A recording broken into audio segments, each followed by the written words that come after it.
वेणु गोपाल भगवान की जय। राधे राधे बंधुओं,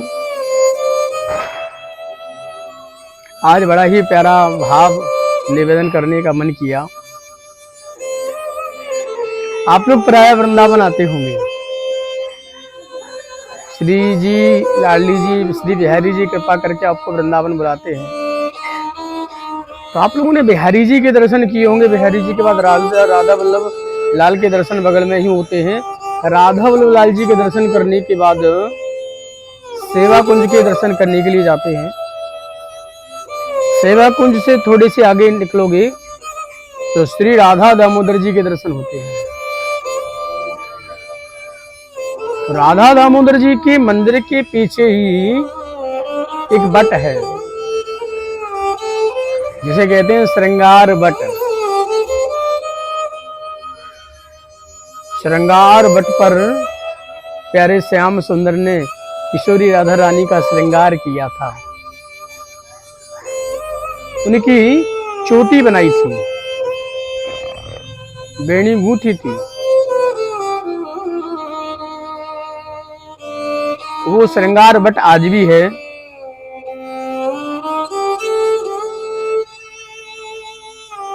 श्रीमद गोस्वामी नित्यानंद जी महाराज ने गौरांग महाप्रभु की सेवा उन्होंने वहीं पर की। उन्हीं के वंश परंपरा में एक नंद किशोर गोस्वामी जी हुए, श्रीपाद नंद किशोर गोस्वामी जी महाराज। नंद किशोर गोस्वामी जी महाराज बड़े ही सहज और बड़े ही सरल महात्मा थे।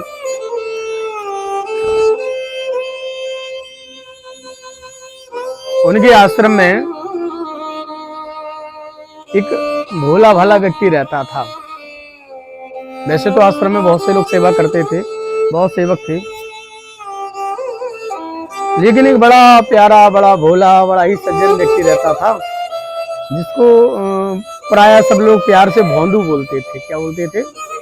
भोंदू। मतलब कहते हैं जिन्हें, जिससे दुनियादारी से कोई मतलब नहीं था, अपने आप में मस्त रहता था। भोजन करना, गोस्वामी जी की सेवा करना, गैयाओं की सेवा करना, दुनियादारी से ज्यादा कोई मतलब नहीं है। उसको सब लोग प्यार से भोंदू बोलते थे। देखो एक बात बताएं, संसार की नजरों में भोंदू बन करके ही रहो। क्यों? क्योंकि जो किसी का नहीं होता वो हमारे ठाकुर जी का होता है। बिल्कुल सच्चे बन करके रहो, भोंदू बन करके रहो। क्योंकि श्रीमद् रामचरितमानस में भी गोस्वामी तुलसीदास जी कहते हैं, निर्मल मन जन सो मोहि भावा। निर्मल जन मन सो मोहि पावा, मोहि कपट छल छिद्र कहू नहीं भावा। तो भोंदू भी बड़ा ही निर्मल स्वभाव का था, बड़ा ही सज्जन स्वभाव का था। कोई भी किसी भी काम के लिए कह दे, कभी मना तो करके ही नहीं जानता था।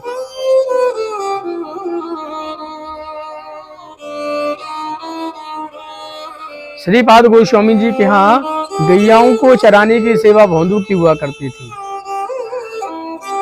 एक दिन आश्रम के कुछ सदस्यों ने कह दिया, भोंदू कहाँ तुम यमुना जी के पार इधर उधर गैयाओं का चारण करते रहते हो, गैयाओं को चराते रहते हो। अरे गैयाओं को चराने जाना ही है ना, तो भांडीर वन में जाओ। क्यों? क्योंकि भांडीर वन में प्यारे श्याम सुंदर भी गैयाएं चराने आते हैं, नंद नंदन भी गैयाएं चराने आते हैं। उनसे तुम्हारी मुलाकात होगी। उन्होंने कहा, भैया क्या सच्ची वहां आते हैं? तो आश्रम के कुछ सदस्यों ने हंस करके कह दिया, क्यों नहीं आते? आते हैं, आज भी आते हैं, गैयाएं चराने आते हैं। भैया भोंदू सीधा सच्चा था, भोला भाला था। उसके दिमाग में एक बात घर कर गई, अब तो भैया गैया चराने हम भांडीर बन ही जाएंगे।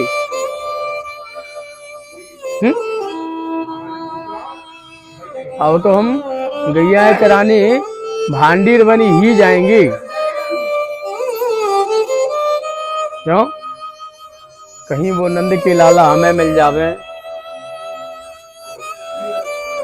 कहीं हमारी उनसे दोस्ती हो जावे, कहीं हमारी उनसे मित्रता हो जावे।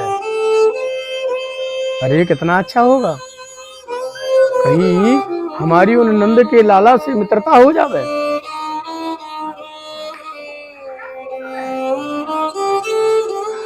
कहते हैं इसके हृदय में भाव की जो हिलोर उठी, इसके हृदय में जो प्रेम के भाव की लहर उठी, मानो वही लहर नंद नंदन के हृदय में जाकर के उठी। आज नंद नंदन के हृदय में भी वही प्रेम की लहर उठी जो आज भोंदू के हृदय में उठ रही है। मानो नंद नंदन ही भोंदू को बुला रहे हों।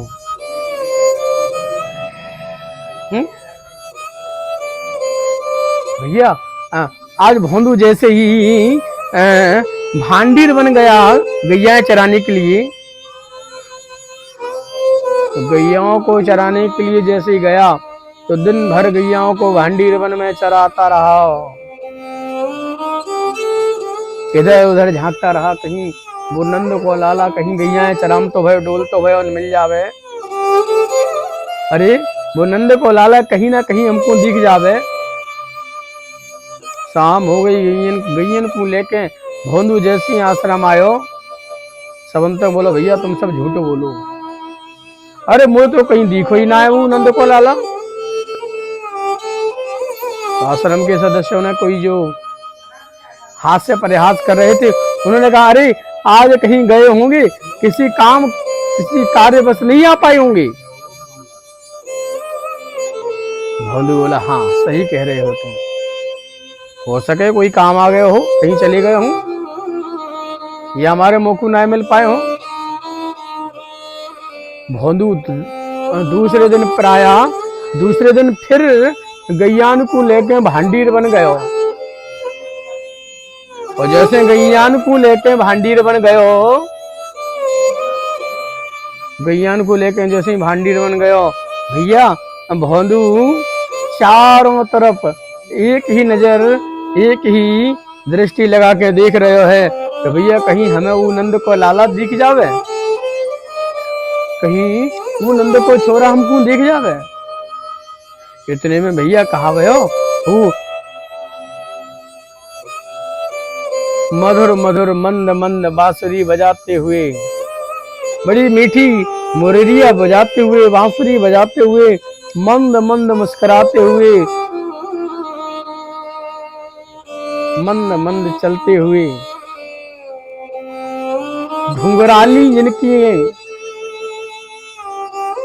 जिनके केस कपोल पर आ रहे हैं, मंद मंद मुस्कुरा रहे हैं, बांसुरी बजा रहे हैं, गैयान को लेके चले आ रहे हैं। भैया गैयान को लेके जैसे ही ठाकुर जी आए ना, भोंदू ने जैसे ही ठाकुर जी को देखो, उनके संग में उनके बड़े भैया बलभद्र सरकार बलराम जी भी थे। बलराम जी को जैसे ही देखो, कन्हैया को जैसे ही देखो, भोंदू के तो नेत्र सजल है गए। अरे भैया ये तो बड़े सुंदर है, ये तो बड़ा सुंदर है भैया। और भाव में ही जाकर के इतना भाव आया, जाकर के भोंदू ने बात करना प्रारंभ कर दियो। बात ही बात में कब मित्रता है गई, कब खेलनो शुरू कर दियो, कब खानो शुरू कर दियो, महाराज पतो ही ना है। चलो भोंदू पूरे दिन नंद नंदन के साथ में खेलतो रहो, बातें करतो रहो, आनंद के साथ में झूमतो रहो। जो लेके आयो ना, प्रसादी लेके आयो, तो आप प्रसादी स्वयं भी पाई और नंद नंदन को उनके समस्त परिकर को भी पवाई। और हाथ जोड़ के भोंदू बोले, भैया आज तो जो रूखो सोखो हो वो हमने खायो, तुमको खवायो, कल हम बढ़िया बढ़िया लेके आएंगे, ज्यादा लेके आएंगे कल हम। बंधुओं, दूसरा दिन हुआ। आज भोंदू नाना प्रकार के कच्चे व्यंजन लेकर के आया, आटा, चीनी, चावल, दाल, घी।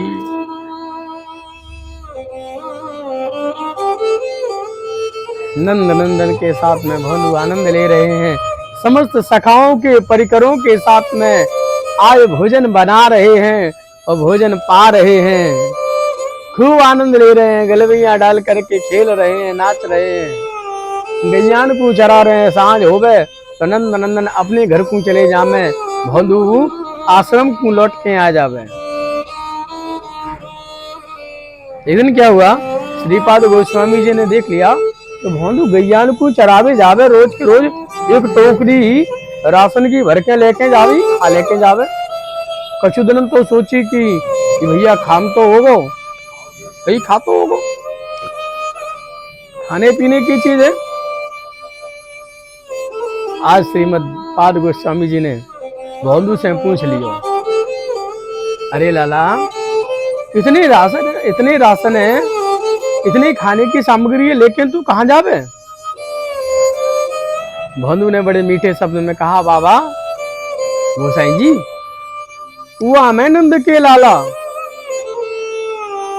नंद के लाला? कौन नंद के लाला?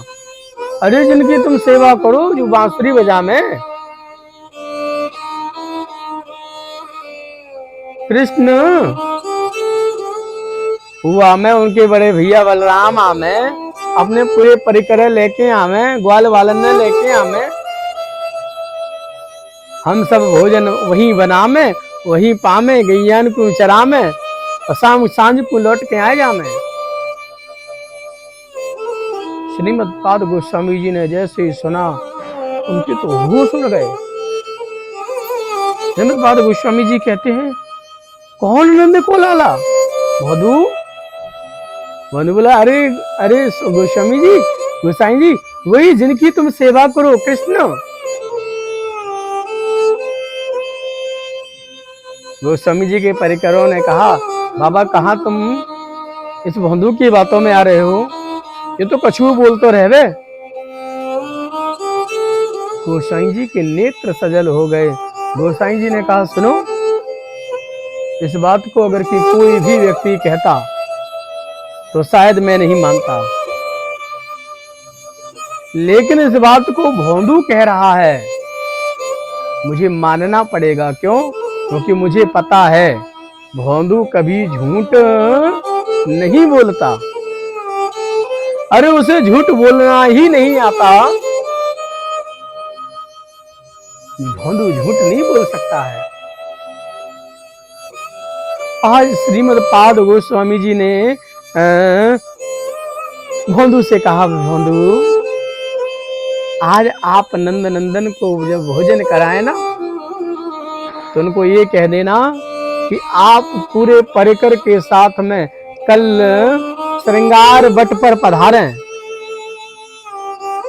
वही तुम्हारे जिम्बे की पूरी व्यवस्था गोसाई जी ने कर रखी है।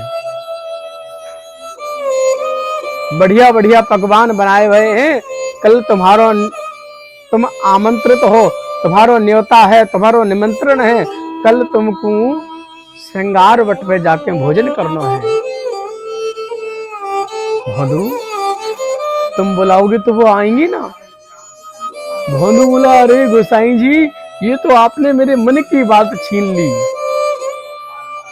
मैं बुलाऊं और वो ना में क्यों ना आएंगे? अरे मेरे तो मित्र हैं, राजी राजी आएंगे नहीं, मैं तो जबरदस्ती भी लेके आऊंगा। अरे मेरा तो मित्र है वो, मेरा तो सखा है, मैं बुलाऊं और वो ना आवे। गोसाई जी आप तो प्रसादी की तैयारी करो, बस निश्चिंत रहो, कल वो आ जाएंगे, कल उन्हें मैं लेके आ जाऊंगा।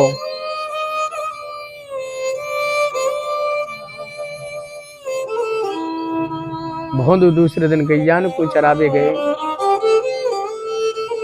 जैसे गैयान को चरावे गयो, मुलाकात नंद नंदन से हुई, सभी ग्वाल वालों से हुई। भोंदू खूब आनंद के साथ में खेल रहे हैं, आनंद ले रहे हैं। तो बात ही बात में याद आई, भैया आज मैं प्रसाद लेके ना आयो। सभी बोले चोरे भोंदू क्यों ना लेके आयो? अरे आज यहाँ मारे ना लेके आयो कि आज तुम्हारो निमंत्रण है, तुम्हें दावत जेवे के ताई गोसाई जी ने बुलायो है, श्रीपाद गोस्वामी जी ने, गोसाई जी ने श्रृंगार वट पर, वहां तुम्हारे भोजन की बढ़िया व्यवस्था करी भैया, या हमारे हम सब उनको आज वहां चलना है। नंद के लाला बोले सुन भोंदू, भैया तू मेरो सखा, मैं तेरो सखा, मैं ऐसे काई के निमंत्रण खावे ना जाऊं, ऐसे मैं जिम्बे ना जाऊं। तू मेरो सखा है वो बात एक अलग है, मैं ऐसे ना जाऊं कहीं भी। भाई मैं वहां जिम्बे क्यों जाऊं भाई, कहाँ कमी है हमारे यहाँ? भोंदू ने कहा कि उन्होंने बड़े भाव तो तुमको बुलाया है, नंद नंदन चलो ना। कन्हैया बोले कि भैया मैं ना जानूंगा, वो स्वामी जी है, मैं क्यों जाऊं भाई? अब भैया बहुत प्यारी बात, भोंदू को तो गुस्सा होना भी नहीं, भोंदू को तो गुस्सा होना भी नहीं आता है, क्रोध करना भी नहीं आता है। अब भोंदू क्रोध कर नहीं सकता है, गुस्सा हो नहीं सकता है, तो भोंदू ने कहा कि ओ देख भैया कन्हैया सुन,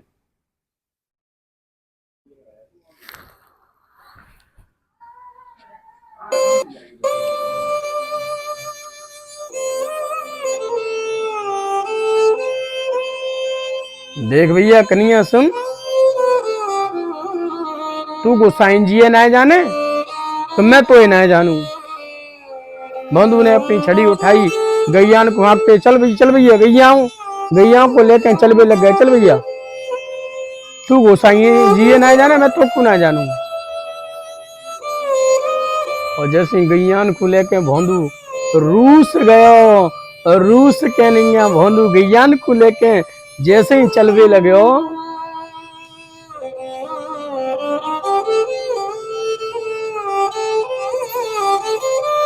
आज कन्हैया के हृदय में वो प्रेम की हूक उठी। जैसे गैयाएं जो है ना, पूरे दिन गैयाएं चर के आमे, गैयाएं हरी हरी घास चर करके आती हैं, गैयाएं चारण करने के लिए जाती हैं, जब सांझ के समय लौट करके आती हैं और बछड़ों से जैसी उनकी मुलाकात होती है तो गैयाओं के स्तनों में दूध उमड़ पड़ता है।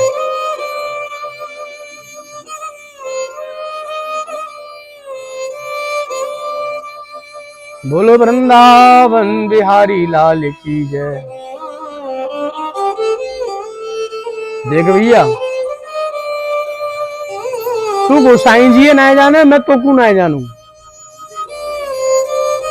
देखो क्रोध करना तो आता नहीं है, रूसना आता है। भोंदू रूस गयो, बोले भैया कन्हैया सुन, तू गोसाई जी है ना जाने, मैं तो को ना जानू। जैसे ही रूस के भोंदू जावे लग गयो, कन्हैया के हृदय में वात्सल्य का जो बाढ़ आया, जो बाढ़ आई, जो वात्सल्य कन्हैया के हृदय में उमड़ा,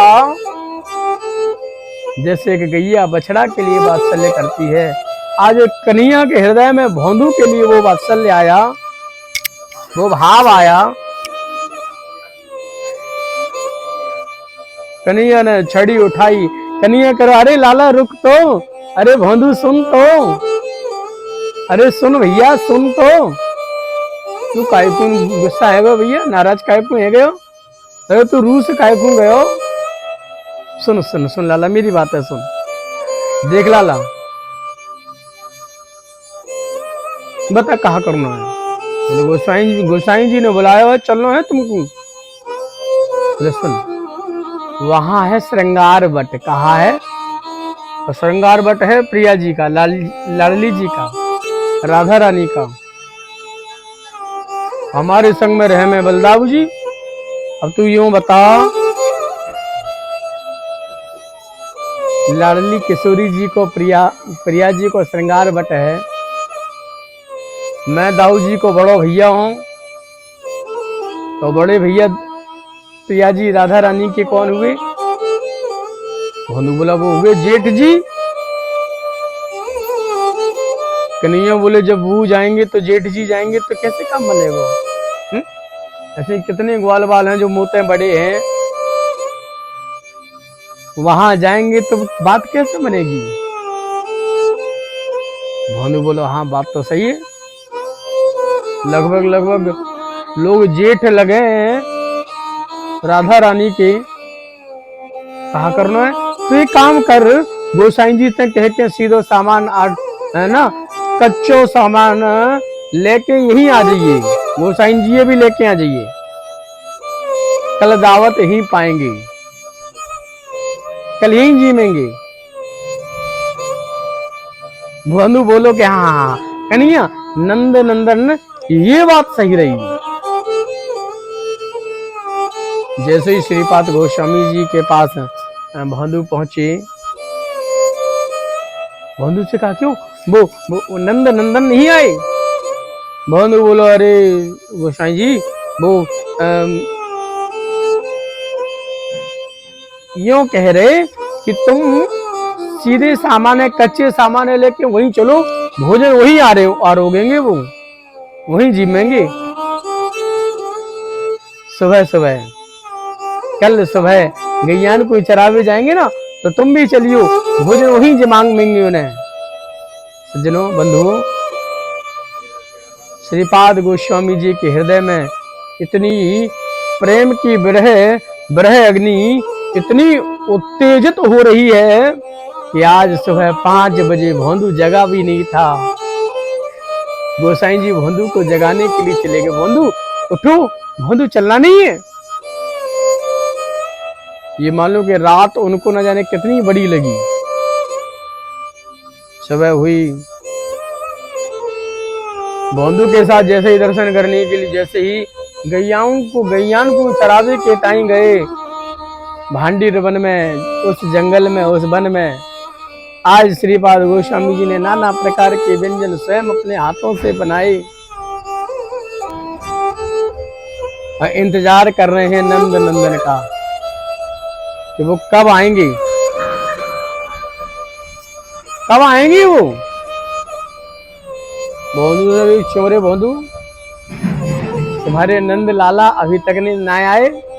भोंदू बोले लो कर लो बाबा, कब तक तो बैठे हुए यहाँ पे, तुम्हारे भोजन को इंतजार कर रहे, बाबा कब तैयार करके हमको देवेंगे, कब तक तो बैठे। वो देखो बलभद्र भैया बलराम जी बैठे हैं, देखो नंद के लाला बैठे हैं, श्रीदामा बैठे हैं, मधुमंगल बैठे हैं, इनके सभी सखा बैठे हुए हैं, एक ही इंतजार कर रहे हैं बाबा कब परोस कर देंगे, दो ना, परोस करके दो ना।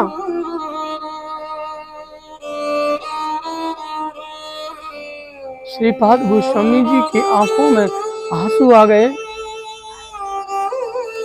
श्रीपाद गोस्वामी जी की भक्ति अभी प्रबल नहीं हुई थी जो इन नेत्रों से भगवान का दर्शन कर सकते।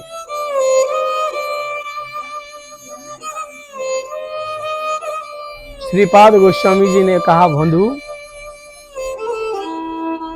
एक बार हमारे लिए नंद नंदन से कहो, क्या एक छटा भी हमें दर्शन नहीं दे सकते? क्या क्षण भर के लिए हमें दर्शन नहीं दे सकते? अरे करुणामय सरकार, करुणा करो कि एक बार तो दर्शन दे दो। मैं विरह की उस वेदना में जल रहा हूं, कृपा करके एक बार दर्शन दे दो, एक बार इस भोजन को आरोग लो। भोजू ने कहा देखो लाला, ये बात ना है बनी, जैसे तुम मोकू दिखो ना, वैसे ही जब तक बाबा ना दिखोगे ना, जब तक हमारी तुम्हारी मित्रता पक्की ना है। बिल्कुल ये कहावत भाई भैया, तूने इनको यहाँ बुला लियो और तुम इनको दर्शन ही ना दे रहे हो है, देख ही ना रहे हो है। भौंदू की मीठी भाषा को सुन करके, भौंदू की निष्कपट भाव को देख करके आज नंद नंदन ने जय श्री श्रीपाद गोस्वामी जी को दर्शन दिए। श्रीपाद गोस्वामी जी की तो त्राटक समाधि लग गई, मुंह खुला रह गया, आंखें खुली रह गई, श्वास लेना बंद कर दिया। एक टक एक पल टक से टक करके श्रीपाद गोस्वामी जी कन्हैया को देख रहे हैं, नंद के लाला को देख रहे हैं। और देखते देखते मूर्छा लग गई, और मूर्छा जैसे खुली तो ना नंद नंदन है, ना बलराम जी हैं, ना सखा हैं। हा कन्हैया, हा कन्हैया, हे कन्हैया, कन्हैया, कन्हैया, नंद लाला, नंद लाला। आज गोस्वामी जी चिल्ला रहे हैं, चीख रहे हैं, तड़प रहे हैं, विरहातुर हो रहे हैं। कन्हैया, कन्हैया, कन्हैया, कन्हैया। उस वन में लोट लगा रहे हैं, कन्हैया, कन्हैया, कन्हैया। हे नंदलाला कहाँ चले गए तुम, हे नंदलाला कहाँ चले गए तुम। तभी आकाशवाणी हुई, गोसाई जी इस तरह से विरह आतुर नहीं हो, आपको हमारे नाम धन का गुणगान करना है, प्रचार करना है। कहते ये वही श्रीमद, ये वही गोस्वामी जी हैं जिन्होंने न जाने कितने भक्ति के ग्रंथों को लिखा। भैया भगवान दुर्लभ नहीं है, भगवान को पाने की इच्छा दुर्लभ है। वो भाव जब तक नहीं आएगा, जब तक भगवान मिलने वाले नहीं है। बड़ी प्यारी बात है। आज समाज में ऐसी भ्रांतियां फैली हुई हैं, लोग मुंह उठा करके कह देते हैं तुम्हारा भगवान कहाँ है। कहाँ है तुम्हारा भगवान।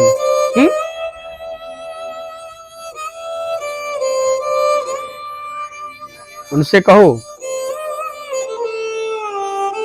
दूध के कटोरे में उंगली डाल करके देखो, घी मिलेगा क्या? नहीं मिलेगा ना।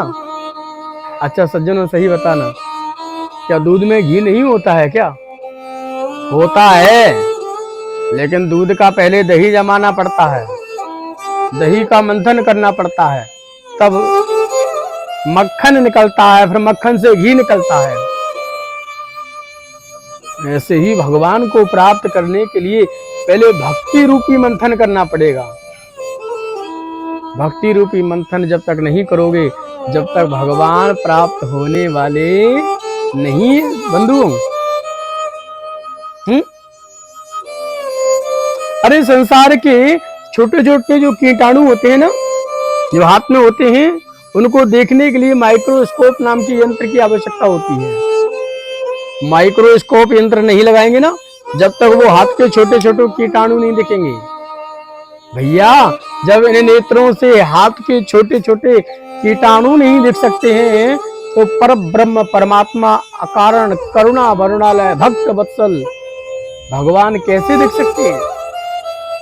अरे छोटे छोटे कीटाणु देखने के लिए माइक्रोस्कोप यंत्र की आवश्यकता होती है। तो उस परमात्मा को देखने के लिए भी भक्ति रूपी यंत्र की आवश्यकता होती है। जब तक भक्ति रूपी यंत्र हमारे पास नहीं आएगा, जब तक वो परमात्मा हमें दिखने वाले नहीं है। जैसे बगैर माइक्रोस्कोप के कीटाणु नहीं दिख सकते, वैसे भक्ति रूपी यंत्र के बगैर परमात्मा नहीं दिख सकते। एक बड़ी प्यारी बात, एक बार मैं बस में जा रहा था, बस के ड्राइवर ने मुझसे पूछ लिया, भैया अरे पंडित जी आपके गले में माला है, माथे पर तिलक स्वरूप है, मैं आपसे एक प्रश्न करना चाहता हूँ। मैंने कहा करो भैया, क्या बात है। उन्होंने कहा पंडित जी तुमने कभी भगवान को देखा? मैंने बड़ा ही सुंदर उत्तर उनको दिया। मैंने कहा हाँ भैया मैंने भगवान को देखा। वो भैया बिल्कुल स्ट्रिक्ट रह गए, बिल्कुल स्तब्ध रह गए। पंडित जी कहाँ देखा, कैसे देखा? मैंने कहा भैया मैंने ड्राइवर भैया मैंने भगवान को देखा, और मुझे तो आप में ही भगवान दिख रहे हैं। क्यों? सैकड़ों यात्री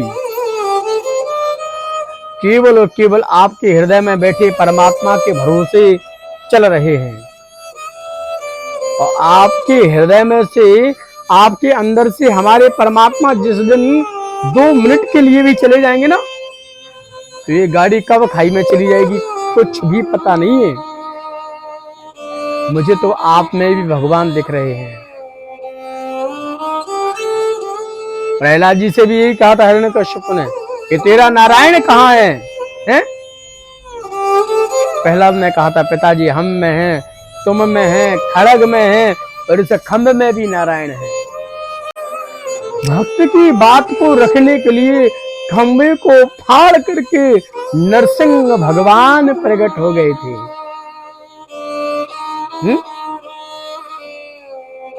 क्या है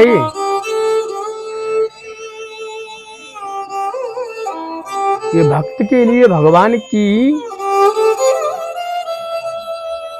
के लिए भक्त की महिमा है।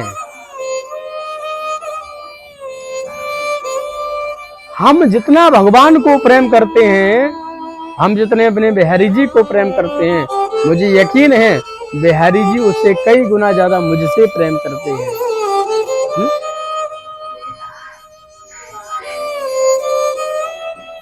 प्रेम से बोलो जय श्री कृष्ण। वेणु गोपाल भगवान की जय, श्री बिहारी जी महाराज की जय हो।